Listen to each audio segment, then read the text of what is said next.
Alessandro Barico, Vino 1. Los bárbaros llegan de todas partes.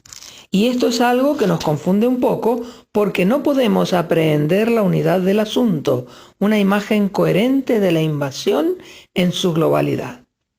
Uno se pone a discutir acerca de las grandes librerías, de los fast food, de los reality show, de la política en televisión, de los chicos que no leen y de un montón de cosas de este tipo, pero lo que no conseguimos hacer es mirar desde arriba y captar la figura que las innumerables aldeas saqueadas dibujan sobre la superficie del mundo. Vemos los saqueos, pero no conseguimos ver la invasión, ni, en consecuencia, comprenderla. Creedme, desde arriba es donde tendríamos que mirar. Desde arriba es desde donde tal vez pueda reconocerse la mutación genética, es decir, los movimientos profundos que más tarde, en la superficie, crean los desperfectos que conocemos.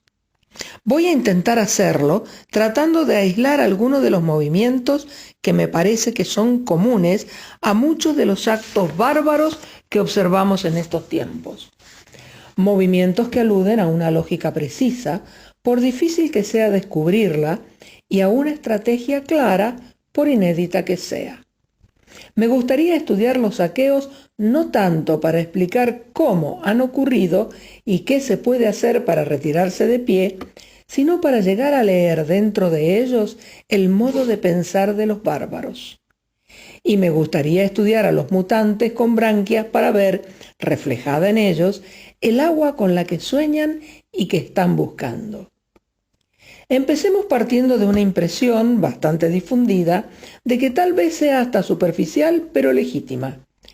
Existen hoy en día muchos gestos pertenecientes a las costumbres más elevadas de la humanidad que, lejos de agonizar, se multiplican con sorprendente vitalidad.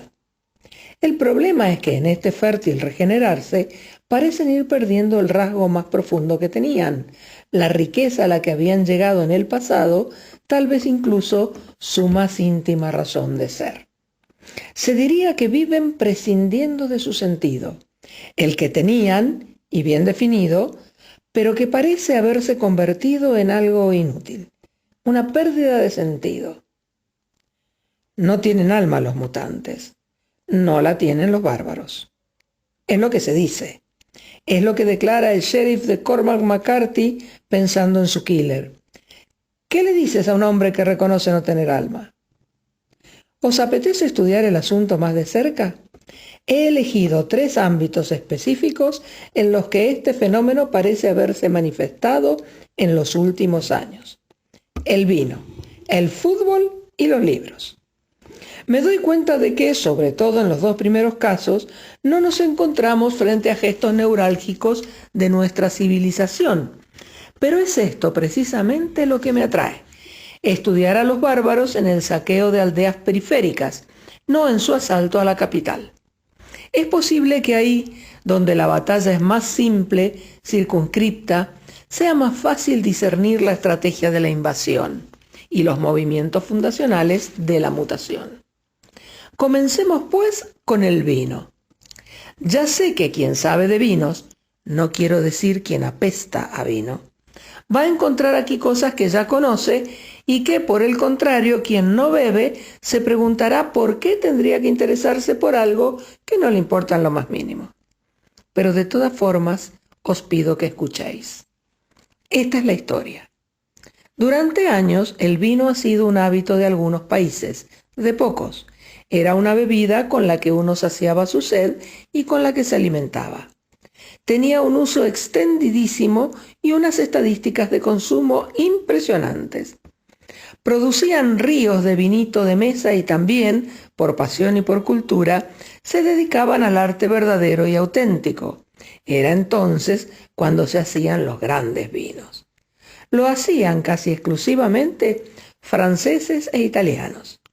En el resto del mundo, hay que recordarlo, se bebían otras cosas: cervezas, bebida de alta graduación e incluso cosas más raras.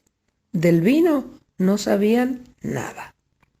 Esto es lo que sucedió después de la Segunda Guerra Mundial. Los americanos que regresaron desde los campos de batalla franceses e italianos se llevaron para casa, aparte de un montón de cosas más, el placer y el recuerdo del vino. Era algo que les había impresionado. Nosotros empezamos a mascar chicle y ellos empezaron a tomar vino. Mejor dicho, les habría gustado beberlo. Pero ¿dónde iban a encontrarlo? Dicho y hecho. A algún americano loco se le ocurrió intentar hacerlo. Y aquí empieza la parte interesante de la historia. Si queréis una fecha, un nombre y un lugar, aquí están. 1966, Oakville, California. El señor Mondavi decide hacer vino para los americanos. En su mundo era un genio. Empezó con la idea de copiar los mejores vinos franceses, pero tampoco se le escapaba la idea de que tenían que adaptarse al público americano. Por esos pagos, el artista y el encargado de marketing son una misma persona. Era un pionero. No tenía 4 generaciones de artistas del vino a sus espaldas. Y producía vino donde a nadie se le había pasado por la cabeza hacer otra cosa que no fueran melocotones y fresas. En resumen, no tenía tabúes. E hizo, con cierta maestría, lo que quería hacer. Sabía que el público americano era, en lo referente a los vinos, profundamente ignorante. Eran aspirantes a lectores que no habían abierto nunca un libro.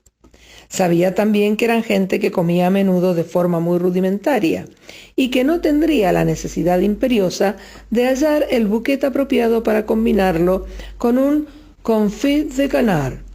Se los imaginó con su cheeseburger y una botella de barbaresco y se dio cuenta de que aquello no podía funcionar. Se dio cuenta de que si querían tener vino era para beberlo antes de las comidas como un drink. Y también se dio cuenta de que si la alternativa era una bebida de alta graduación, el vino no debería decepcionarlos. Y que si la alternativa era una cerveza, el vino no debería amedrentarlos.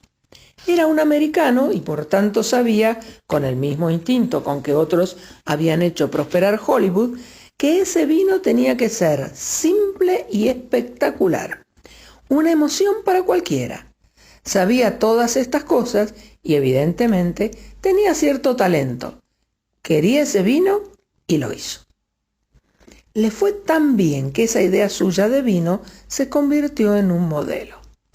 No tiene nombre, de manera que para entendernos le voy a dar uno. Vino hollywoodense. Estas son algunas de sus características. Color hermosísimo. Graduación bastante subida. Si uno viene de las bebidas de alta graduación, con un vino dulce no sabe qué hacer. Sabor rotundo, muy simple, sin asperezas, sin molestos taninos ni acidez difícil de domar. En el primer sorbo ya está todo.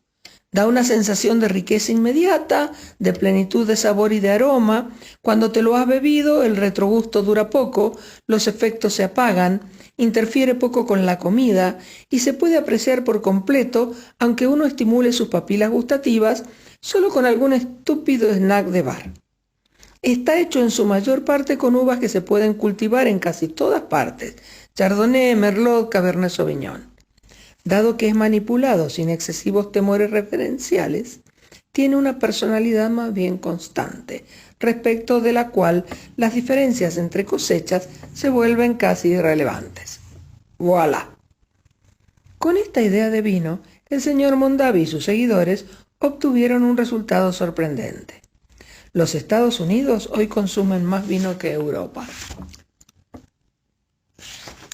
En 30 años han quintuplicado su consumo de vino. Es de esperar que se haya reducido el de whisky. Pero esto no es nada. El hecho es que el vino hollywoodense no solo es un fenómeno americano, sino que, como Hollywood, se ha convertido en un fenómeno planetario. Nunca se les habría pasado por la cabeza. Pero ahora también beben vino, pongamos, en Camboya, Egipto, México, Yemen y en lugares todavía más absurdos. ¿Qué vino beben? El hollywoodense. Ni siquiera Francia e Italia, las dos patrias del vino, han salido indemnes. No solo beben en grandes cantidades vino hollywoodense, sino que se han puesto a producirlo. Se han adaptado, Han corregido 2 o 3 cosas y lo han logrado. Y lo han hecho muy bien, hay que decirlo. Ahora en las cenotecas de una ciudad italiana es fácil encontrarse a un italiano que antes de cenar, comiendo unas patatitas y unos canapés picantes, se bebe su vino hollywoodense hecho en Sicilia. Y gracias si no se lo bebe directamente de la botella, viendo en la tele el último partido de béisbol. Los bárbaros. Si vais a ver a un viejo artesano del vino, uno de esos franceses o italianos que crecieron en familias en las que no ponían agua en la mesa y que viven en la misma colina en la que desde hace 3 generaciones su familia se va a dormir con el olor del mosto y que conoce su tierra y sus uvas mejor que el contenido de sus calzoncillos, si vais a ver a un maestro en quien conviven una sabiduría secular y una intimidad absoluta con el gesto de hacer el vino, si vais a verle y le dais un vaso de vino hollywoodense, quizá producido por él mismo, para que se lo beba y le preguntáis qué opina, esta será su respuesta. Va. A veces dicen algo más, pero en fin, es necesario interpretarlo un poco. Yo lo interpreto así. No le interesa. Se trata de algo divertido, pero sin ninguna importancia. Admiran el ingenio, pero mueven la cabeza pensando en los que se lo van a beber y que no saben lo que se están perdiendo. Después se van a otra parte para enjuagarse la boca con un Barolo Reserva. Es como si hiciera subir a Schumacher en un kart, como hacerle escuchar Let It Be a Glenn Gould, como preguntarle a De Gasperi su opinión sobre la UDC, como preguntarle a Luciano Berio qué le parece Philip Glass. A lo mejor no te lo dicen, pero lo piensan. Qué simpáticos son estos bárbaros. Podría pensarse que se trata de la habitual arrogancia de los viejos poderosos, un fútil síndrome de après moi le déluge. Pero el vino es algo relativamente simple, no es la música o la literatura. De manera que podéis hacer la prueba, podéis beber y comprobarlo si es que estáis algo familiarizados con ese gesto. Coged un barbaresco de alta gama y bebedlo. Con facilidad notaréis una serie de sensaciones que si no son desagradables, por lo menos son pesadas. Con facilidad os apetecerá buscar el apoyo de algo que comer que atenúe esas sensaciones. En el siguiente trago todo habrá cambiado ya. Habéis puesto de por medio, no sé, pongamos que un asado. Y simultáneamente el primer trago sigue trabajando y entonces os daréis cuenta de que saborear el vino es un asunto que no tiene tanto que ver con el primer trago o con los instantes en que os lo bebéis, como con todo el tiempo de después, con la historia que el vino os cuenta después. Durante la cena hacéis un viaje entre sensaciones que cambian y que os implican, de algún modo, y que os recompensan, pero con mesura y con un extraño y sofisticado sadismo. Cuando os levantáis, os explican que se trataba de un barbaresco de determinada cosecha y de determinada bodega. Es una de las muchas posibilidades. Y las otras posibilidades son otros mundos, otros descubrimientos, otros viajes.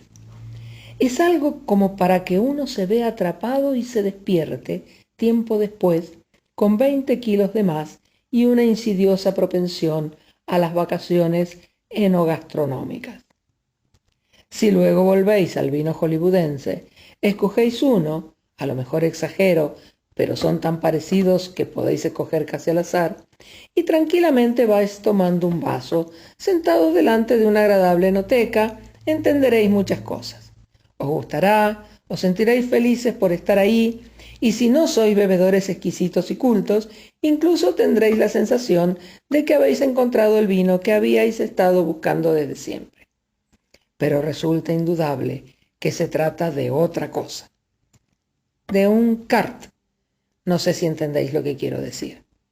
Y esto os lo dice alguien que, en vez de disfrutar de unas vacaciones enogastronómicas, se traga unas vacaciones en un complejo turístico de las Canarias. Bueno, exagero, no sería capaz de ello realmente. Vino sin alma. En su pequeña escala, el microcosmos del vino describe la llegada, a nivel planetario, de una praxis que, salvando las distancias, parece, he dicho parece, disipar el sentido, la profundidad, la complejidad, la riqueza original, la nobleza, incluso hasta la historia. Una mutación muy parecida a las que estábamos buscando. ¿No os gustaría intentar estudiarla un poco más a fondo? Se aprenden muchas cosas si uno tiene la paciencia de hacerlo.